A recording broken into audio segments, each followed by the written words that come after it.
Welcome to Healthcare du Jour, where we dish up and digest the latest in healthcare. For the next 30 minutes, sit back as we bring you insight, commentary, and discussion on trending topics to the table, all expertly served up by our host and his guests. Now here's your host, Matt Fisher. Welcome back, and thank you for joining as we dive into the hottest topics in healthcare. I'm your host, Matt Fisher. On the menu today is Guillaume de Zwirek, CEO and co-founder of Artera. Guy, welcome to the show. Thanks, man. Happy to be here. So, Guy, what I always like to do at the beginning of every show is to give my guests more of a chance to provide a more introduction in terms of who they are and what they do. So, Guy, the floor is yours. I'm an entrepreneur, obviously. I co-founded this company about 10 years ago. I've kind of got an interesting background. I've been described as a Renaissance man before. So I started my first career was as a classical musician. Then I tried to become a professional athlete. I worked in tech and then decided to found a healthcare company. So this was my first time in healthcare, first time founding a business, obviously a decade in now. And this has been the most enduring of my, whatever you'd call them, like periods of life. Healthcare is a fascinating industry with lots of unique challenges, but a feel-good component of it. I got into this business because in my quest to become a professional athlete, I started having personal healthcare issues. And I became really frustrated with the state of coordinating my care. And just seemed really obvious that technology could fix this problem. I had spent the previous few years at Google and was naive enough to start a company to try to apply tech to solve the challenges that I had in healthcare, which was truly, it was like the end-to-end patient experience, right? It was frustrating. It was analog. It was on the phone. There was a lot of manual handoffs, and it was a very solvable problem in terms of tech. So here we are 10 years later, still solving the problem, complete paradigm shift in the way problems are solved. So I would argue that I'm having more fun than I've had in 10 years because we're just going through a massive revolution right now in how things are made. Yeah, so you kind of already answered that question, the follow-up question I usually ask, which is, how did you get into healthcare? So I guess I'll kind of twist it and say, you just mentioned that, since the time you got into it about 10 years ago, there's been a massive paradigm shift.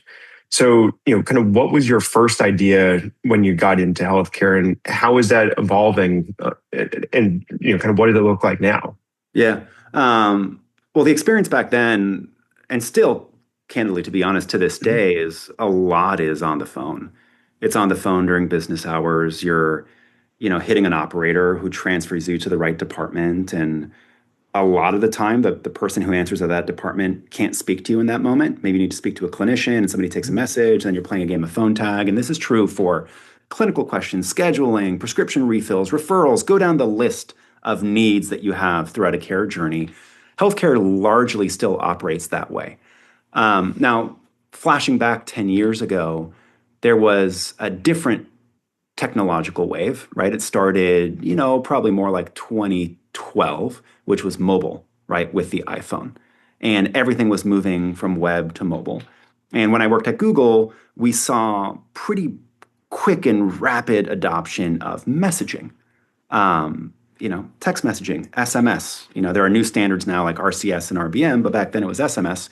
And SMS really didn't exist in healthcare outside of kind of the annoying spammy text messages that, we all still get to this day, asking us to press 1 to confirm or 2 to cancel our appointment. And frankly, most of that was done over interactive voice response. So you pick up the phone and a robot would answer and say, "Are you coming?" And by the way, these calls always happened at like 6:30 p.m. while you're getting ready to sit down for dinner with your family. And you get this annoying call on the landline, and you got to press 1 to confirm. So, that's how the world worked. And the thesis was, man, like my experience would be so much better if we could just make this asynchronous.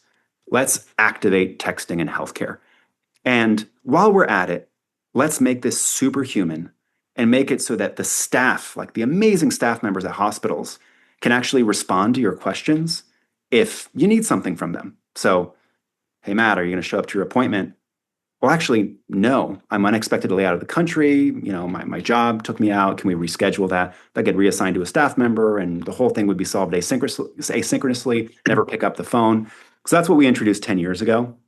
And that went really, really well. There was a massive appetite for more convenient access, both for the patients, but also for the staff who are managing all of these tasks and want to deliver really amazing personal care. So that was the first paradigm, and that actually lasted for a while. The next was automation. And I'm not talking about automation in the current phase. We'll get there in a second. I'm talking about deterministic automation. If this happens in the database, then do this thing, right? So triggers. And those triggers became multi-step. So think decision trees. There were big companies like Zapier and if this, then that, horizontal companies that built their name off of these WYSIWYG deterministic workflows where you could guide a person, in our case, a patient, through a flow. So we built our own version of that, and that helped automate a lot of the job. The current phase is obviously agentic.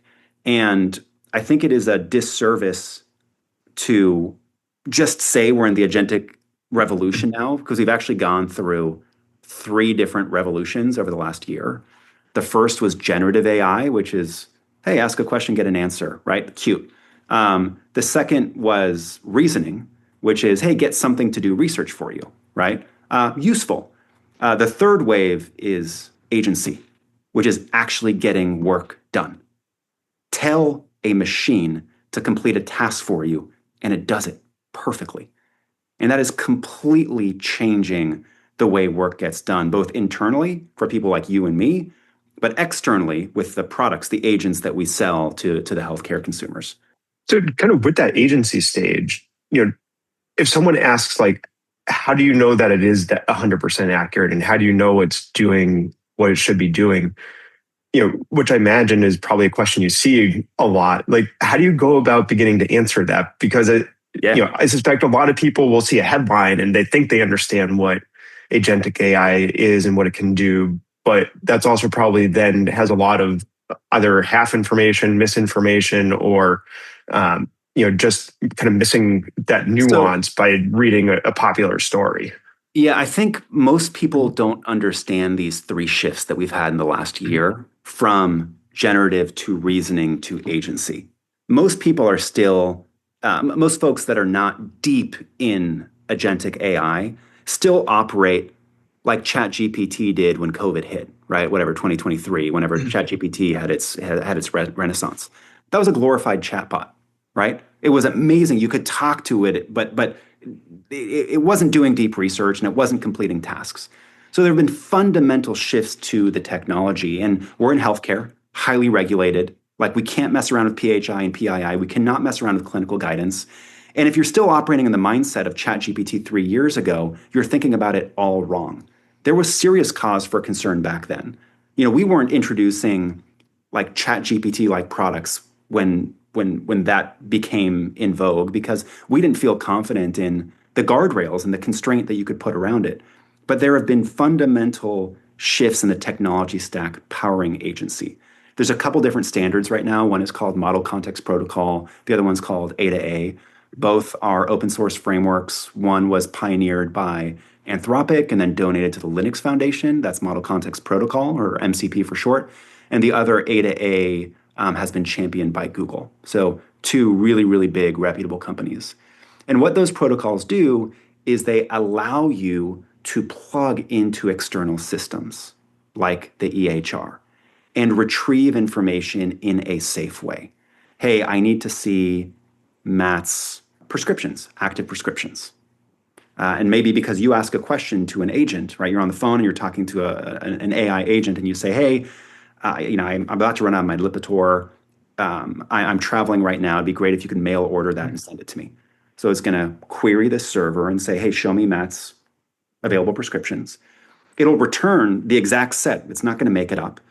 We actually wrote a blog post about this recently, because to make the guardrails work, you want to limit the information you give to the AI, right? If I just return Matt has Lipitor, the agent's not going to make up that you are taking the oxycodone, right? Like, it's not going to make it up. You gave it one thing, and it's going to spit that back to the user. So you're really controlling the inflow and outflow of information. And that has completely changed the game of what's possible, and frankly made the systems very, very safe. Now, we haven't started with clinical use cases. We started with administrative use cases that are lower risk and can eliminate kind of rote manual work. But this is the fundamental shift that has taken place. I got into, at risk of going down a tangent here, I was at dinner with a pulmonologist on Saturday, and this was the exact thing he was quipping about. He was like, how can I trust it? I went on ChatGPT the other day and asked it to make a blueprint for this ADU I'm building, and the math was wrong. And I'm like, sir, how long ago did you run that query? He was like, a month ago. And I was like, you're thinking about this wrong. You're giving up on this too early. If you really want to understand the power of AI, you need to try using AI for every single thing you do in your life. And only then will you realize the massive, seismic impact this is going to have on humanity, on healthcare, but humanity at large. It is really fascinating, but kind of one thing I want to go back to is, it seemed like almost a throwaway point that you just made, and hopefully I'm capturing it correctly. But I think you said, if you limit the info it can access, that can help the guardrails work better, which almost seems a little counterintuitive, because I feel like some of the fear is when you're dealing with these types of tools, you're just throwing open the floodgates to information and then expecting it to make heads or tails out of it. And it sounded like it helps to narrow it down a bit. So let's talk about why. The way LLMs work is there's a context window, right? And some of these new models, you can put literally a million values in that context window. And then the LLM is churning through that.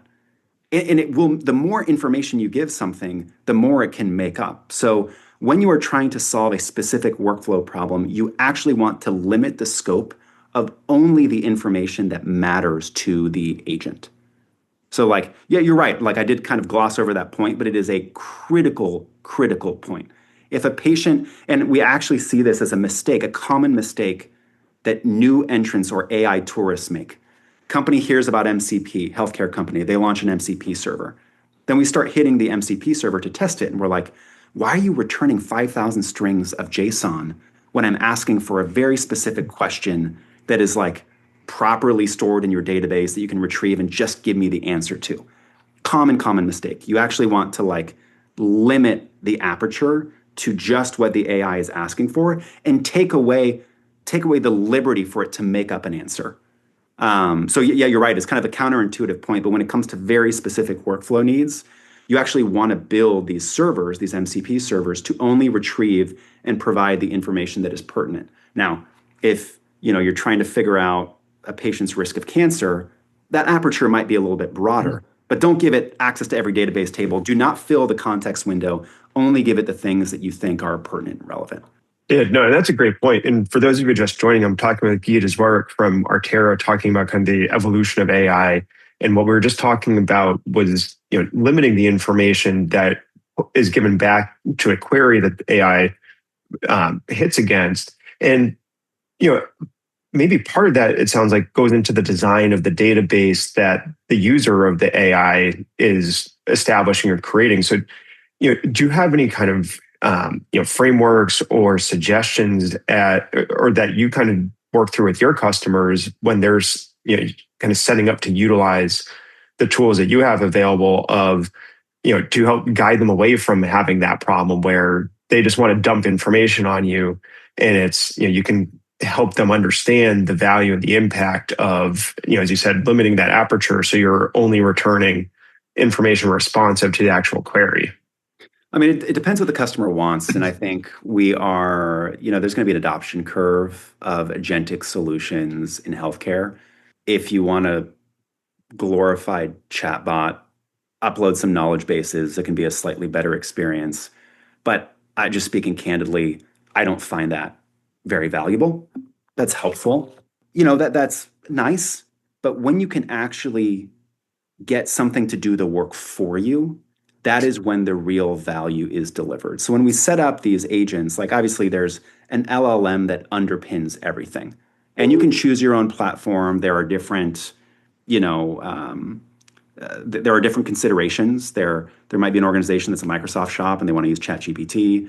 You might be deploying a solution to the government, right? In the government today, there are considerations around not using Anthropic. So we've made the platform to be LLM agnostic. And then in terms of answering common questions, we're guiding customers to upload the appropriate knowledge bases so that we can query and retrieve the appropriate knowledge base for the questions and concerns that the patient might have at hand. So it could be you're prepping for a colonoscopy and you've got a question around the orange jug and the blue jug and which is appropriate. That will retrieve the appropriate knowledge base article so that the agent is being really it's fine-tuned in its responses and not referencing other information from the corpus of the internet, right? These agents are trained on the world's information, and you need to be really, really careful about unleashing that on a very specific question for a patient. And then we set up servers based on the tasks at hand. So I mentioned that we focus on administrative use cases where we're actually getting work done. So top 3 or 4 use cases are, surprisingly, patients ask, when's my appointment? You would be shocked at how many patients call in to a practice or hospital just to confirm when their appointment is. Like it's upwards of 15%. So that requires a couple different skills. One, I have to authenticate Matt, right? And you don't want the LLM to hallucinate. And 2, you need to look up upcoming appointments for that patient and read that back out to them. So that's 2 very specific skills that we can guarantee success almost 100% of the time. When it's not successful, it's because extra guardrails have been put in place that create friction in the experience. I'll give you an example. I call in to ask when my appointment is, and my appointment was 5 minutes ago. If there's a guardrail that's put in place by a customer that's like, don't tell patients about appointments in the past, well, you're not going to be able to respond to that query. The patients will get frustrated and we'll hand them off to a human being. The next phase, outside of verifying appointments, is scheduling appointments. Hey, I have an appointment coming up. I can't make it. Can I reschedule it? Very fine-tuned use cases. We can expose servers. Then it would be medication management. Then it would be billing inquiries, referral status. Those 5 things capture 70% of human needs. An agent candidly can do it more reliably and quicker than a human. It works 24/7. It can handle hundreds of thousands of simultaneous sessions. So it truly is an absolute game changer. When I think about my mission as a company, it's a game changer for the customer experience, the patient experience. Like, Matt, if you are the one patient who is having an acute issue and needs to talk to a human, if I can get rid of 80% of calls and make sure somebody answers on first ring and answers your question and gives you compassionate care, we've just made healthcare better for everybody. Like that's, I think, what we would all dream of, right? So anyways, that's the rough guidance of how we take customers live. It's a tried and true approach, and it is very, very safe. As we go clinical, I think there are other considerations, and we're still figuring out the limits of the technology. Yeah, I mean, it kind of makes a lot of intuitive sense of what you were just saying, though, because it's, I think those, even though you only named about 5 or 6 different, types of phone, interactions or, needs from the patient side, those are also the areas that you hear people complain about the most when they're talking about their interaction with the healthcare system, because oftentimes that is the front door, the one or only, or one of the few points of contact that they have, because it's most people are not complaining once they actually get in front of their clinician or get into a facility or office. It's actually getting to that point. And to your point, if you can reduce that friction, it goes along. It makes a big impact in terms of satisfaction with the healthcare system. You want to hear something else that's kind of counterintuitive, going down kind of that track. When we're deploying scheduling workflows, agentic scheduling workflows, the first thing we hear is, hey, here are all the rules I want you to follow. Dr. Matt only sees patients on Tuesdays and Thursdays between 10 and 2. He'll see 1 hip, not 2 hips. So if they have multiple conditions, I don't want to see them. If they've ever been seen by another doctor, send them to a PA first. There's going to be these list of requirements. And what ends up happening is it doesn't feel like an agentic solution anymore, because the agent is being forced to go down this list of questions, even if the agent already has a bunch of those answers. So it's really interesting. What we've started doing with customers now is we're like, look, we know that you don't fully trust agentic solutions yet. Your goal is probably to fill your slots with as many appropriate patients as possible. You are actually better served just giving that goal to the agent and letting the agent determine how to ask the questions and when to ask them and when not to ask them, because they're not relevant based on their memory on that patient. They already can surmise the answer to that. And that will deliver a much better, much more efficient experience for the patient. Instead of a 6-minute call where you're answering those 12 questions that are frankly annoying, you can get that down to a 2-minute call and still end up with the right outcome, the right patients being booked. So there's this paradigm shift, this mental mindset shift would probably be a more appropriate way of saying, that we need to continue developing with the provider community around, like, don't you want to let the AI optimize your schedule? The more you limit its ability, the worse the experience will be and the worse your schedule will be. Like, you're talking about an agent who, again, has the corpus of the world's information at hand, right? Who understands your scheduling patterns. It has access to the EHR. It knows what it's worked. It knows what hasn't worked. I guarantee that thing is smarter and better at optimizing your schedule than you are. And until they see that in practice, it's very, very hard to imagine and believe, which is why I encourage people when people are like, how do I get smarter at this? Like, my response is play. Play with AI. Install Claude Code on the command line interface on your personal machine. Don't ever send an email anymore. Talk to AI and have AI send the email for you. Hook it up to your email, to your calendar, to your Squarespace account for your side business. I don't care what it is. Write memos with the document. Like, my gut reaction now whenever I have a task to do is I ask my AI to help me do it. The work output is 10 times better. I do it 10 times faster. I feel like I have a dozen of the highest skilled MIT, Harvard trained, recent grads at my disposal. And my job then becomes the job of a manager, which is like to apply my critical thinking and reasoning, to question what is being told to me, to inspect for the facts, for the truth, right? And like, that's the skill that we need to develop in the next generation of, knowledge workers.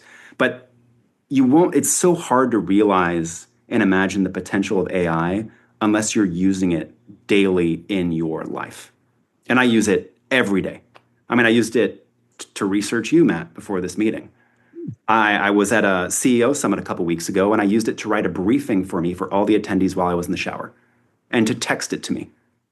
I used it to take an image that the groomer sent me and schedule 15 calendar reminders and add my wife to the calendar reminders so that we wouldn't miss my next dog grooming for my dog.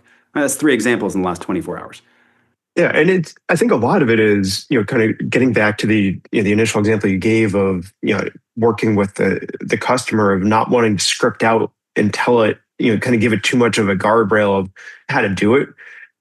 To some degree, it sounds like that is, as you were saying, learning how to interact with something that can pull all this information, and probably getting over, just inbuilt prejudices or unlearning behavior that you had to develop because you had so much friction dealing with maybe someone who was physically present in your office helping with those tasks. And, kind of the learned experience was the opposite, where you had to develop all those rules because they weren't understanding and being able to, track all that information and intuitively understand. Whereas that is one of the built-in purposes of the tool. And when you had turnover, you had to train new staff, and you needed to build a binder. It's the classic sunk cost fallacy. In this age, you need to forget how you used to work. The goal, forget the how. All that matters today, what I think everyone should orient to, is what am I trying to accomplish? And then let AI figure out the how. Trust and iterate with AI. Don't just send AI on a task. Like, I put my AI in plan mode, and I'm like, hey, I have this problem. I want you to chat me through some possible solutions. And I talk to it. That's what I do. Like, I have probably 15 terminal windows open right now. I've got 15 different agents working for me. I mean, not while we're talking. That would have been smart. But like, my biggest problem now is I'm starting to run into the limits of like, how much multitasking can I do? Right? How do I context switch from my limit right now is probably 5 things, but I've gotten up to 15 before, and then I start talking to one employee about the wrong thing, right? I get confused and it calls me out on it. But I spend a lot of time talking to the AI to think through problems, and it messes up sometimes. It makes stuff up. And I'm like, hey, like, are you sure about that? That doesn't quite compute with things that I know about like the patterns. And it's like, oh, you're right. Like actually this service does offer this, and let's chat through how that might work. And then we iterate to a solution together. And then once I get to the solution, then I execute, if it's building a new website, building a new product, then I'm like, okay, now we've agreed on the solution, we've agreed on the architecture, now go build it. And check with me when you're done. So like the what, you have to, sunk cost fallacy, forget how we did things before and just go back to the objective, and you will figure out that there's a new way of working now. The new way of buying technology, there's a new way of everything. Yeah, and I think kind of to one of the earlier points that you made is that it frees you up to go straight to the critical thinking aspect of a problem. But Guy, believe it or not, we're already almost out of time. So, I'm going to close with one final question that hopefully wraps kind of our whole conversation together. But it's, earlier on you were talking about how agentic AI has gone through kind of three stages and three shifts in the past year. So kind of with where it is now, what do you think is going to be that next stage or that next shift that we see with AI? That's such a good question. So to fully take advantage of the agentic period that we're in right now, where AI actually gets work done, we need a lot more compute. We need different types of chips. We need inference chips, different than kind of what has been popularized by NVIDIA. Obviously, they have their own solutions now. They bought a company called Grok that does a lot of this. And we need infinitely more access points created into, at least for healthcare, into the ecosystem of healthcare solutions that will allow an agent to complete more and more tasks. So we're in a very important phase right now, which I would call the interoperability phase. We need to do it safely. We need to make sure we enforce the right guardrails. I shared one of them before, which is less is more in this agentic world. Do not stuff the context window with more information than the agent needs. And we need to inspire every healthcare IT under the sun to adopt these standards. Like, I'm an open market person. I'm a free and open market. Like, I want to see a rich ecosystem of MCP and A servers developed. I want people to play with them. I want people to test them. I want us all to grow in our learning and sharing what works and what doesn't work. So we're going to be in this phase for a little while, Matt. I hope it happens quickly, but there's a compute problem that's being worked on. There's the inference. Our needs for inference are going to go up exponentially. And the thing that is going to drive all that demand is more and more of these access points into the healthcare tools that we all use. If you wear an Oura ring, right? If you have sleep apnea and have a machine, those are all access points that would allow healthcare to deliver better, cheaper, more responsive care to every human being on the planet. So that's what excites me. Not really a next phase, I guess you could call it interoperability, but it's the current challenge ahead. No, and I think as you're saying, it's a big challenge, but an important one. So it's certainly something to keep an eye on. But as I said, Guy, believe it or not, we are out of time. So I want to thank you for a great conversation today. Thank you so much, Matt. And thank you to everyone listening. Keep the dialogue going and connect with me at #HCDEJURE. I'm Matt Fisher. Until next time.